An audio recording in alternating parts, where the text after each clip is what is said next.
दोस्तों, मैं सतवीर सिंह अपने यूट्यूब के भारत लिंक ग्लोबल चैनल पर लंदन से आपका स्वागत करता हूं। दोस्तों, राजनीति है ना, एक ऐसी चीज़ है जिसमें न तो कभी कोई स्थायी दोस्त होता है, न स्थायी दुश्मन होता है, न स्थायी वफादार होता है और न ही स्थायी गद्दार होता है। राजनीति में जो कुछ भी होता है वो वक्त के अनुसार होता है। और ऐसा बहुत से मौके देखे हैं, मैंने भी देखे हैं, सभी ने देखे हैं कि जो सारी उम्र दोस्त रहे, वो अचानक विपक्ष में चले जाते हैं, अचानक दुश्मन बन जाते हैं।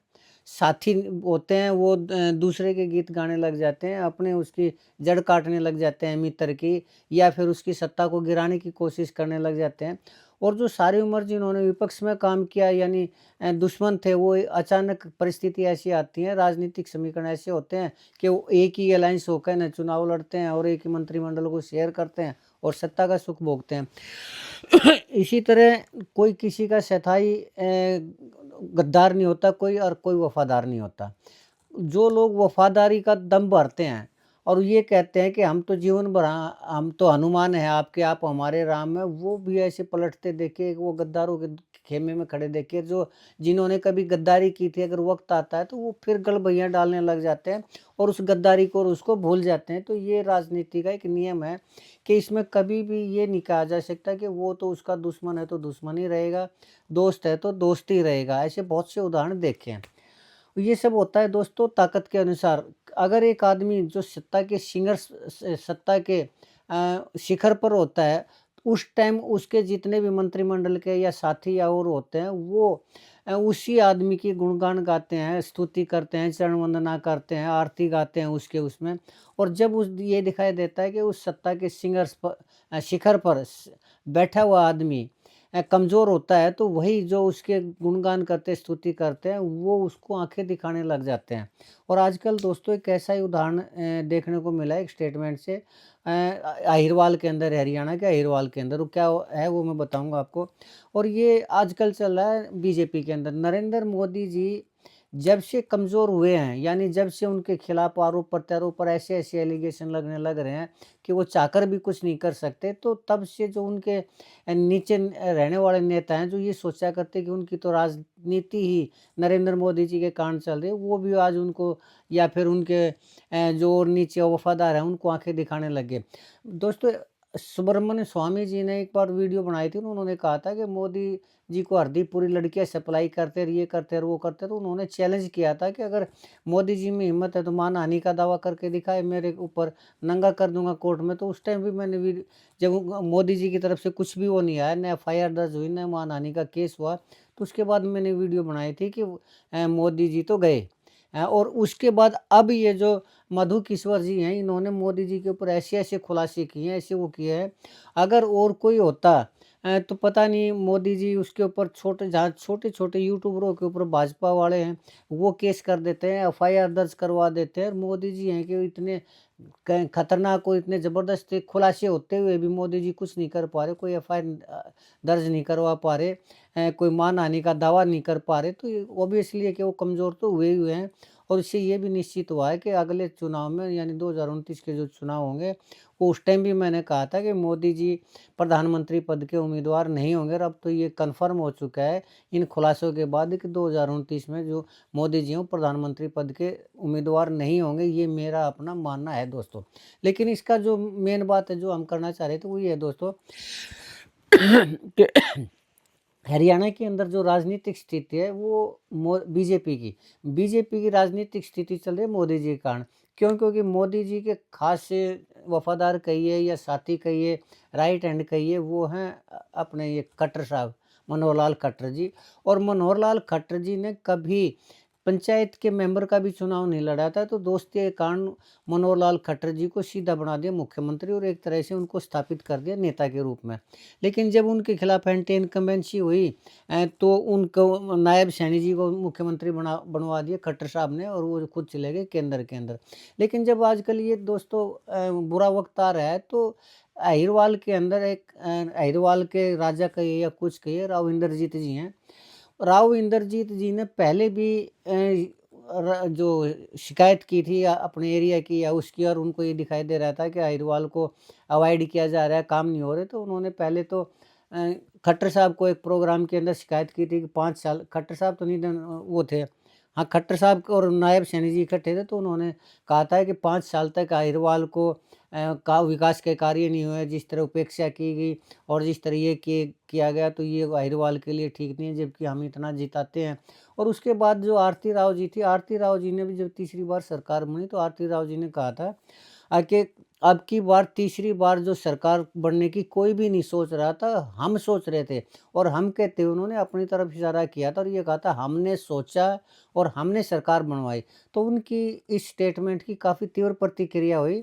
और ये अपने नायब सैनी जी हैं, मुख्यमंत्री जी हैं, उन्होंने रेवाड़ी के अंदर एक प्रोग्राम जाके स्पेशल रूप से उनके इस जवाब का, आरती राव जी के जवाब का सवाल उसका ये भी दिया था, बयान का जवाब दिया था कि बीजेपी को वोट किसी एक आदमी ने नहीं दिए, पूरे हरियाणा की जनता ने दिए। यानी कहने का तात्पर्य ये था कि आरती राव जी को और राव इंद्रजीत जी को उन्हें स्टेज पे ही हड़का दिया था।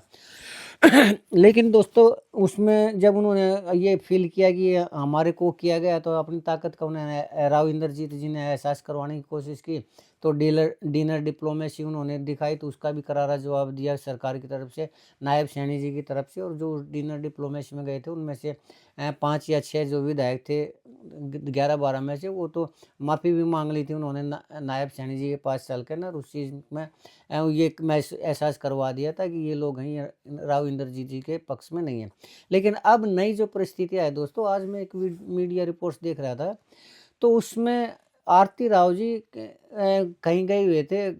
एक तो ये प्रोग्राम आजकल ये चाय पे चर्चा का जो प्रोग्राम है, उसके ऊपर वो अपना बढ़ाने लग रही है। तो वो कंवर सिंह यादव जी हैं, वो विधायक हैं महेंद्रगढ़ से। तो उनके घर गई हुई थी, तो उनके जब एक पत्रकार ने पूछा घर से निकलने के बाद, तो आरती राव जी ने 2 चीज़ कही। पहली बात तो ये कहा कि देखो, मैं पहले तो ये खोल के कहना चाह रही हूँ कि ये जो सरकार है, ये हमने बनाई है। और अगर मेरे इस बयान से किसी के पेट में दर्द होता है, तो हो 100 बार। यानी जो नायब सिंह सैनी जी ने आकर ये कहा था कि अब की बार जो सरकार है, किसी एक परिवार के कारण नहीं बनी, तो उन्होंने फिर से दोबारा नायब सिंह सैनी जी को चैलेंज करते हुए कहा कि किसी के पेट में दर्द होता है तो हो। हालांकि नाम नहीं लिया उन्होंने नायब सिंह सैनी जी का, लेकिन जिस तरह से उनके पहले स्टेटमेंट का जवाब दिया था, तो उससे यही अंदाज़ा लगाया जा सकता है कि वो शायद नायब सिंह सैनी जी और मनोहर लाल खट्टर जी के बारे में ही कह रही हैं, ऐसा मेरा मानना है। तो उन्होंने जिस हिसाब से कहा, तो मुझे ऐसा लगता है दोस्तों कि शायद उनको भी एहसास हो गया कि नरेंद्र मोदी जी हैं, वो इतने कमज़ोर हो चुके हैं कि अगली बार वो प्रधानमंत्री रहेंगे नहीं। और अगर वो नहीं रहेंगे, तो जो मनोहर लाल खट्टर जी हैं, वो उनकी भी नहीं चलेगी। और नायब सिंह सैनी जी हैं, वो भी मुख्यमंत्री नहीं रहेंगे।